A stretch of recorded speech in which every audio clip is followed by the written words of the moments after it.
نہج البلاغہ کا خطبہ نمبر 94۔ امیر المومنین حضرت علی علیہ السلام نہج البلاغہ کے اس خطبے میں ارشاد فرماتے ہیں، تمام حمد اس اللہ کے لیے ہے جو اول ہے اور کوئی شے اس سے پہلے نہیں، اور آخر ہے اور کوئی چیز اس کے بعد نہیں، وہ ظاہر ہے اور کوئی شے اس سے بالا تر نہیں، اور باطن ہے اور کوئی چیز اس سے قریب تر نہیں۔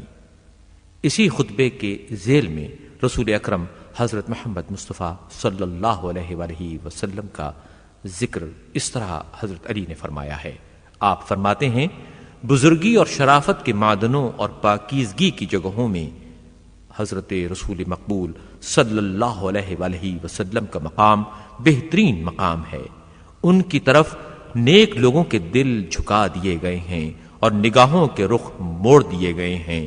خدا نے ان کی وجہ سے فتنے دبا دیے ہیں اور عداوتوں کے شعلے بجھا دیے، بھائیوں میں الفت پیدا کی، اور جو کفر میں اکٹھے تھے انہیں علیحدہ علیحدہ کر دیا۔